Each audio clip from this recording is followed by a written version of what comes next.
All right. Hello, everyone. I wasn't going to do this because I'm just not that into celebrity pop culture stuff. But this Blake Lively Justin Baldoni thing is fucking incredible. Okay, so I'm not going to give a breakdown of everything. There are plenty of YouTube channels and, lawyers and all sorts of other people giving their opinions. I will say this. I've watched a lot of content on this, and I'm going to link below to the one video that I think everybody who's into this needs to just watch, because it has this timeline that just blows the fucking cobwebs away for clarity and comprehension and really understanding the scope of the reality of this thing. Outside of all the kind of lawsuit and drama and the PR stuff that's kind of taken center stage here. And I'll also say this, not a single lawyer in their 8-hour fucking video breakdowns came anywhere near this kind of concision and clarity of approaching the case. And this woman isn't even a lawyer who did this video. She's exceptional. She says she's coming out with another video to break it all down, but just this one I watched, it was incredible. Anyway, so that's linked in the comments. I will say that all these so-called lawyers, maybe there's a reason they're doing 8-hour videos on YouTube instead of practicing law anymore. Shade thrown for a purpose here, okay? Stop getting your advice from YouTube lawyers and just start consuming the content with a critical eye, right? Don't take anybody's word for it, because what I'm seeing is they are not that capable. Litter on this lovely trail. Give you a little look here. I'm down by the river near my house. It's an absolutely beautiful, beautiful trail. Anyway, I think better when I walk. So what I want to talk about is areas where I have some expertise here. Oh, yeah, thank you, buddy. Yeah, okay, thank you. I see. Come on, let's go. And that's in two areas, and that's content marketing and strategic content marketing. And reading the functional outputs of algorithms, right? So being able to tell bots from people and organic and sustainable growth and explosion of ideation perspective whatsoever you want to call it, versus planted content and manufactured and manipulated content, right? Like if you search on Apple Podcasts, for example, for this issue, you'll find a few podcasts that are literal just AI shit talking about how Blake Lively's great and Justin Baldoni's awful, right? And you'll get a lot of the mainstream media who, I don't know why anybody believes them about anything anymore, frankly, but are all seem to be on one side. And then you get a bunch of, original content creators in the kind of independent space that are like, you just listen to them and go, oh, that's reasonable. And you listen to the other people and then you're like, huh? You're kind of missing some facts here, people. It's a bit like watching politics on mainstream media here in Canada versus just going onto the internet and YouTube and seeing what other people have to say, right? So anyway, the other area is domestic violence and coercive control. And the final area is neurodivergence. So I will say this, there are 2 channels that I found on YouTube, and I tried to grab podcasts of episodes I was watching on Apple Podcasts so I could take my consumption to go. Zach No Filter and Pop Apologists, who did a follow-up video where they mea culpa'd themselves for part 2, and it's fantastic content from both of them. And I have screenshots to prove this, which I'll probably try and splice into this video, where I try to search for them on Apple Podcasts, and lo and behold, you cannot connect right now. Cannot search for this right now. Suddenly there's a technological glitch. So I'm sorry, but there's fingers on the fucking scale here. There's a thumb on the scale. And it's not a thumb that's being driven by Justin Baldoni. I can tell you that right now. Anyway, so Blake Lively's backlash for her comments was absolutely organic. I can tell that just from my experience as a strategic marketing, content marketing consultant, whatever you want to call it. And I can tell it, and the other thing to know about me, I'm autistic, right? So this is where the neurodivergence comes in. one of the things I do is read patterns. And for the past decade and a half, the patterns I've been reading is public bandwidth, public sympathy, public empathy, public engagement on disability rights, including autistic rights, neurodivergent rights, acceptance, severe mental illness acceptance and advocacy, right?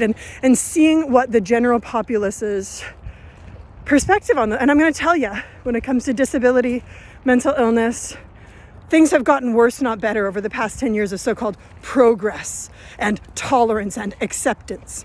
Significantly worse in every single arena.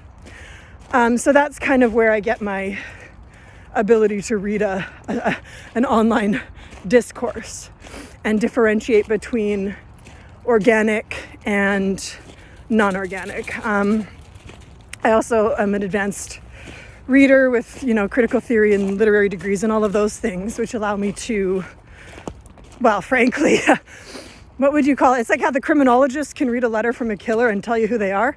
Well, I can do that for bots and AI. I can differentiate AI and bots from effortlessly, just from a written text. So that's just how it is. Sorry. Domestic violence, coercive control. I've been studying this shit for years. I have more than a friend or two that has been caught up in this shit, and it is not at all something that I want to approach with anything except utmost seriousness and utmost clarity. And this is something everybody needs to be doing. This isn't like, oh, it's just a domestic. This isn't about, a casual approach to the notion or some kind of feminist approach to the notion that's just based on, oh, women are the victims and men are evil, right? That's not the reality here. What we know is that a certain percentage of men engage in coercive control and the victimization of their female partners. A certain percentage of women do too, significantly lower. The women that do this do not end up killing their husbands. They do not end up killing their partners. The men do. Not all of them, but a great many. There are two types of people. There's the narcissistic wound people who abuse, and then there are the psychopaths, okay? Both are incredibly dangerous. And so some basic statistics from a person I'm a huge fan of, Laura Richardson, UK crime analyst, worked at Scotland Yard, worked for many police services in the UK, trained with the FBI's behavioral analysis unit, has done 2 podcasts, Real Crime Profile. If you go back to their older episodes, really incredible information. I highly recommend the episodes on the book See What You Made Me Do by Jess Hill. I also seriously recommend reading that book. Links are in the description, because that is how you begin to understand what happens to domestic violence victims, and that is how you begin to understand the backlash against Blake Lively, because it was absolutely organic and she deserved every freaking bit of it. And I want to be clear, I love her.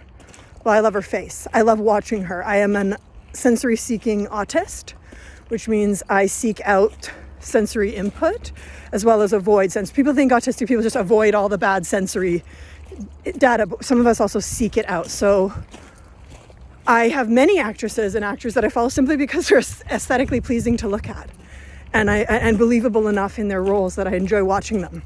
And I will follow them anywhere, to any project they do, because I enjoy looking at them. And Blake Lively for me was one of like 3 or 4 women that I will watch anything they do. I don't even care. Not anymore. And not anymore since August, when I saw how she treated this subject matter. It is not something to laugh about. It is not something to romanticize. It is not something to euphemize. It is not something to avoid. This is very serious and very real. Okay, so some stats. It takes 7 times to leave on average. Once hands go around the neck once violence happens, the risk of death increases like exponentially, okay? It is also a patterned behavior of control. And when, so she comes out with this, oh, it's Darvo, Justin's Darvoing me. No, he wasn't. I'm sorry, you don't get to, that is an appropriation of Darvo while she's actually the one doing the Darvo, just to be super fucking clear. If you understand the pattern of behavior, of coercive control, and how Darvo fits into that pattern. Darvo is not just a thing that comes out of fucking a vacuum or out of the blue sky, okay? Darvo is an aspect of a patterned set of behaviors. Like all things in human life, all things in the universe, the golden ratio applies. There is a pattern that can be mapped in human behaviors, in expressions of human behaviors. This is not a one-off situation. These are not people that go off half-cocked because one thing triggers their impulse, okay? It is a set of pattern behaviors that expresses in the same way every single time, and it can be mapped. It is a universal expression in the human psyche, in particular human psyches with particular human instincts. Come on, let's go. Sorry, that's my little puppet. There he is, having a fun walk. Anyway, so the nerve of this woman. That was it for me. When she came out with that, I just went, Jesus, fuck. Apologies to those who do not like the Lord's name taken in vain. I myself am only, I believe in the golden ratio, okay?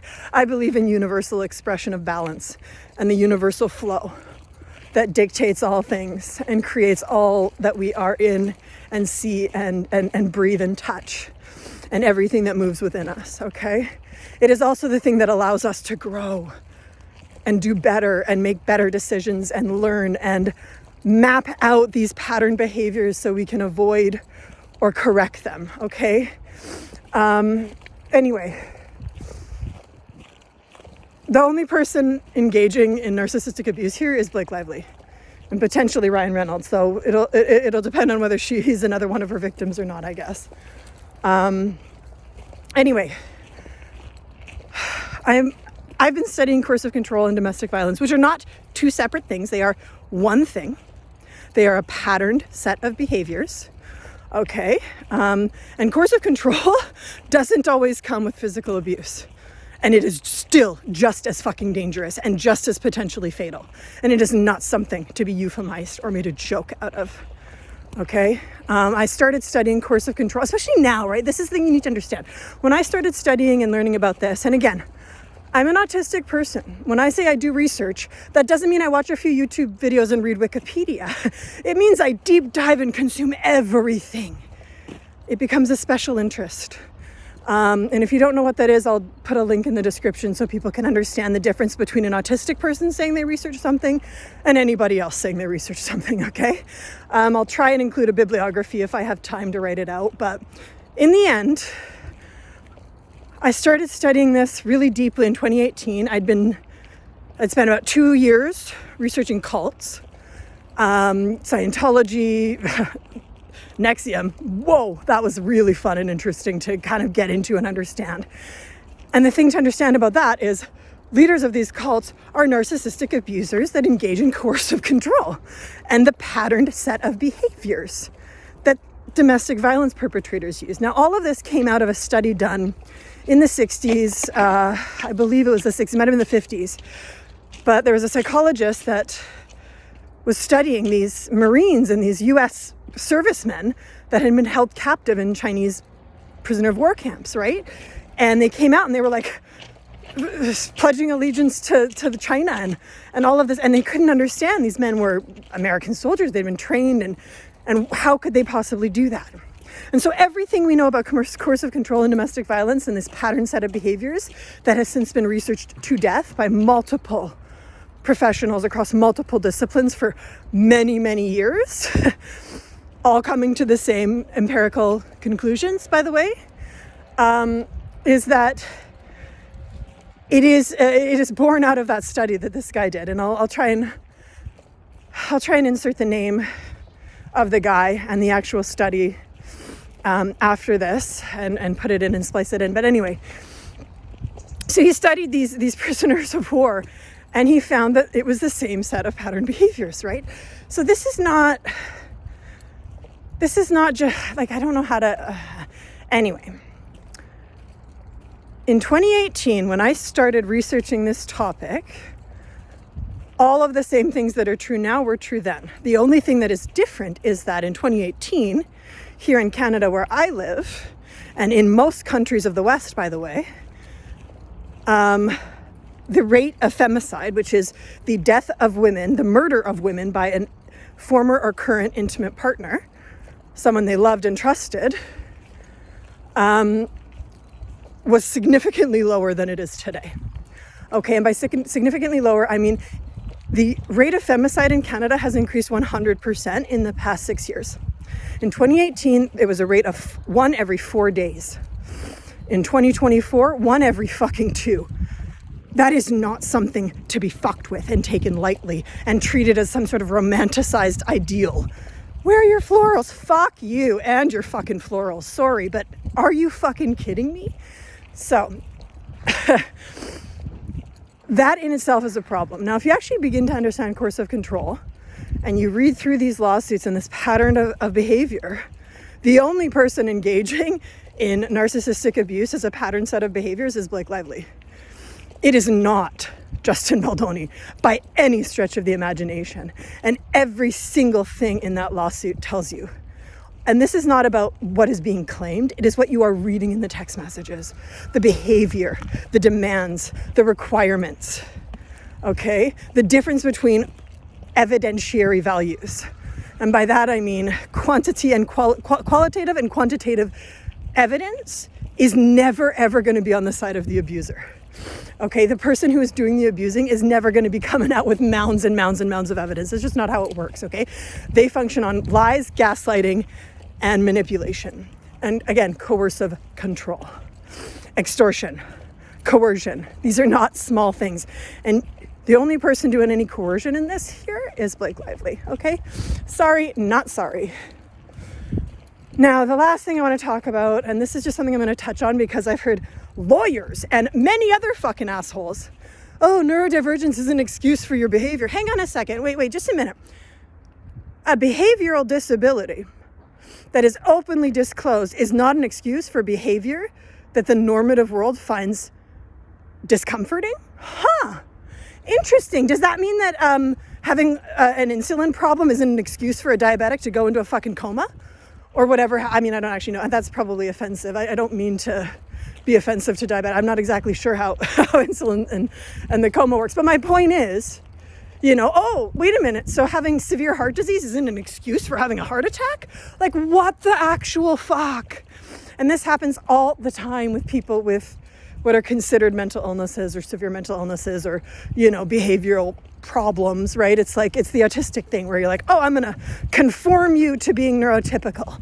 And then and only then are you a valid and acceptable human being that can be allowed to have opinions and thoughts and communicate in a way that makes everybody else comfortable, regardless of the impact it has on you, right? Masking is catastrophic in its overall impact on the body, on the physiology, on the psyche, on the capacity to function in the world. It is one of the main ways we become comorbidly disabled. Okay, the effort, energy, and stressors of masking your innate characteristics, everything that is authentic to what you are, who you are, how you exist in the world, how you think about existing in the world, how you think about everything, how you feel about everything. And that masking isn't just about your thought process, it's also about the impact the world has on you as the autistic person, right?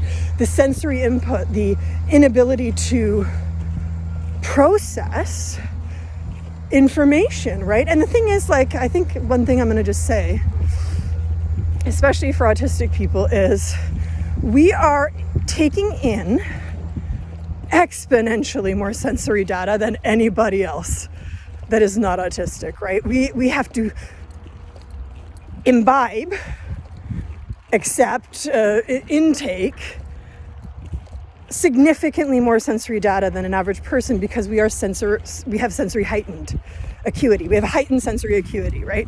Heightened sensory perception. And then not only do we have to take all of that in, we have to categorize it, shuffle it, and put it in its place while also listening and trying to keep up on a conversation. So anyway, I'm not a big fan of the deficit model, but I'll tell you this right fucking now. A neurological foundational disability like ADHD or autism or whatever you might have is absolutely an excuse for behavior that makes neurotypical people uncomfortable.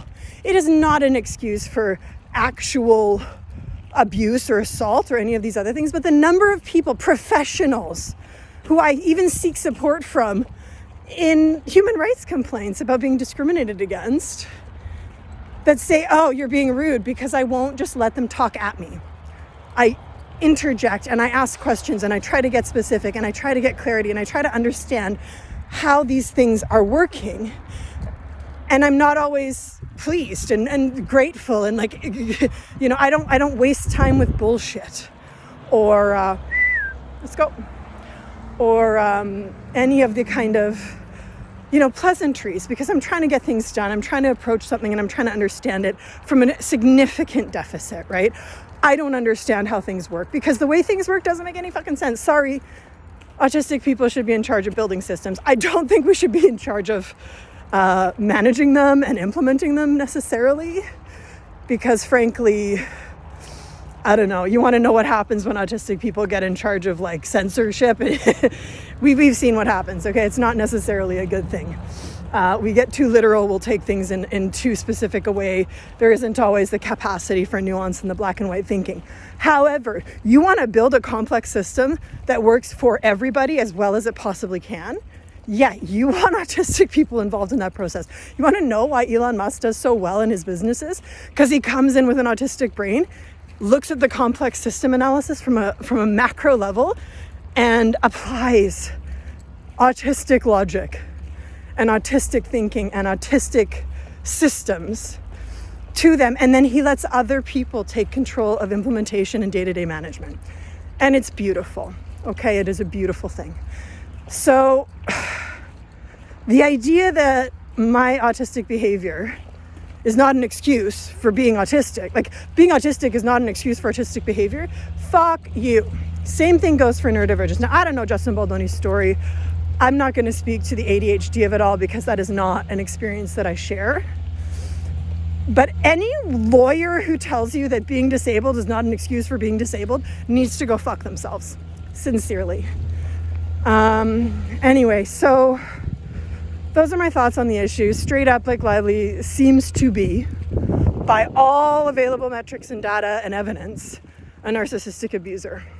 And it seems that Ryan Reynolds is either an enabler or he's the one guiding the whole thing. I've heard some rumors about how he approached Deadpool. And this is the other thing, one last little thing I'm going to just point out as a cognitive dissonance. I don't know how well y'all know Ryan Reynolds predate Deadpool, but I live in Vancouver, Canada, okay?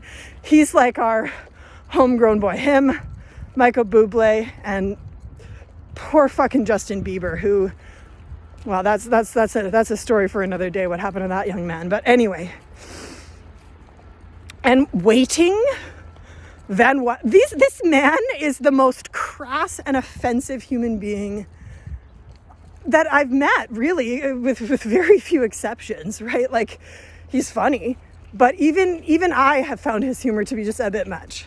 It's just a bit much. And all this, Deadpool and Wolverine was just, it was like a constant breaking of the fourth wall, taking meta to a meta, like metaing the meta level of some, and it was just, frankly, navel-gazing, self-involved, and annoying. It was annoying, I'm sorry. It wasn't funny. It was overdone, and it was basically just, look how cool I am and how many famous people I can get to break a fourth wall with me. And let's all just have our secret inside jokes with each other, and who fucking cares about the audience, right? Oh, let them be part of it. I don't know. I know people liked it. I am not a person that cares about celebrities as celebrities. I do not celebrity worship. When I enjoy them, it's because of how they are aesthetically pleasing, or they're just their talent and their gifts, right? I appreciate aesthetic beauty in all its forms, okay? Acting, singing, dancing, just the physicality, the pure beauty of individual human faces, right? The symmetry, it's all just absolutely exquisite to me. But I don't give a shit about their lives or what they do or any of the rest of it.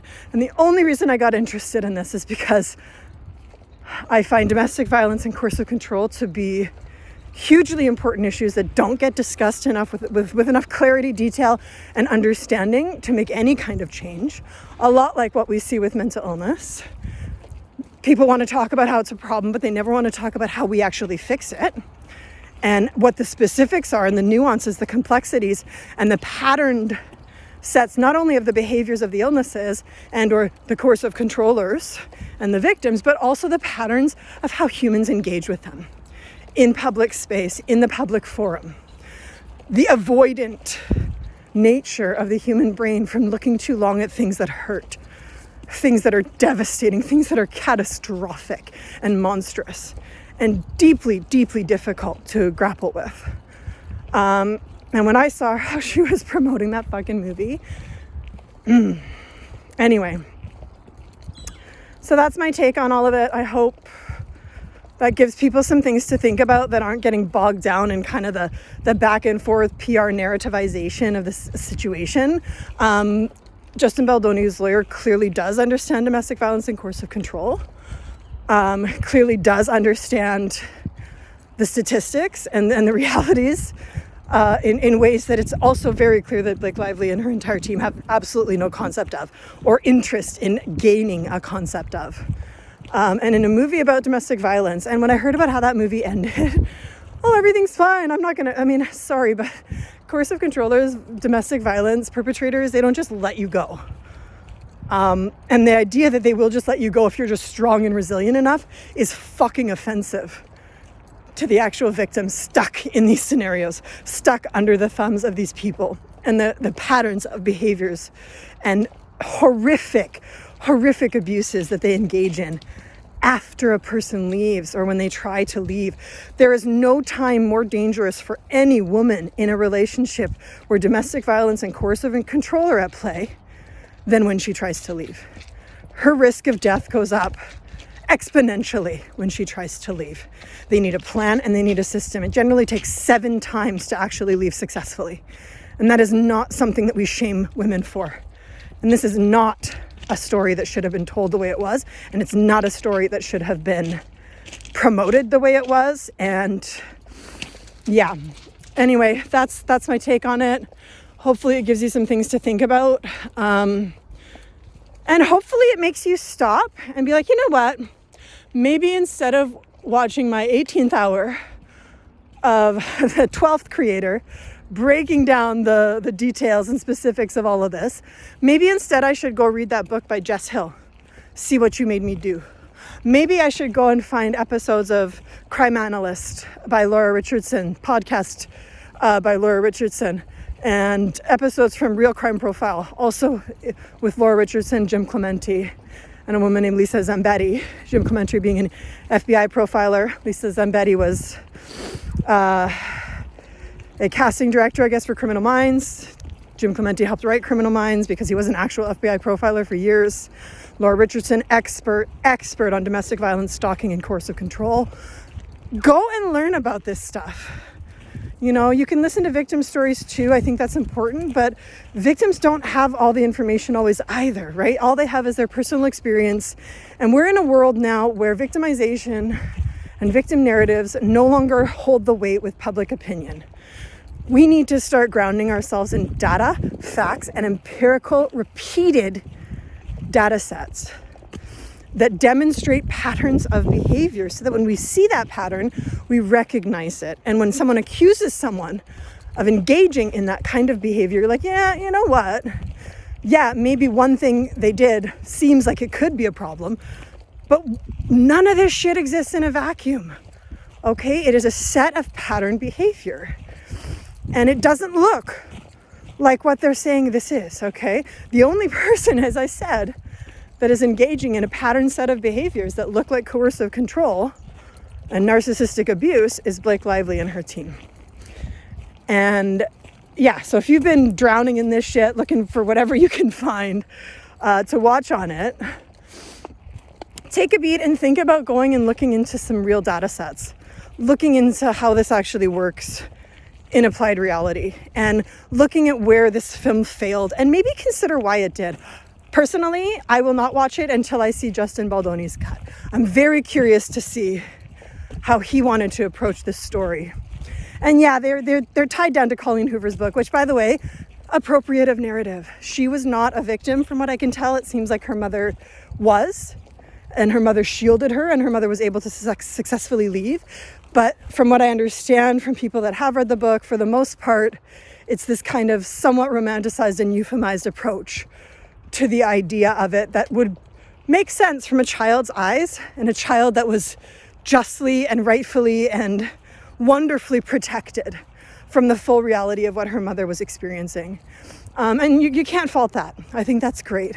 But I also think it's important to do the fucking work and get into the data, get into understanding how this works in applied reality with real humans and real psychological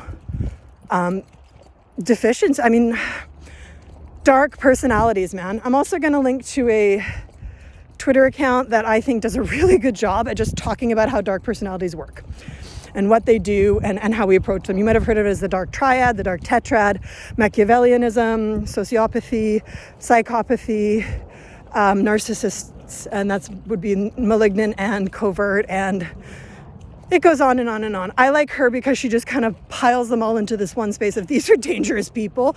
They make up a good, solid percentage of the population. Not all of them are going to be psycho serial killers, but all of them do fucking damage, and they do it everywhere they go. And understanding how and why they do that damage is just crucial, I think, for everybody. But it's also really important when we're approaching stuff like this, right? This case, this whole thing has the potential to really bust open a lot of myths about who the victims are, who the perpetrators are, and how they engage, and how we as a public need to start engaging as well.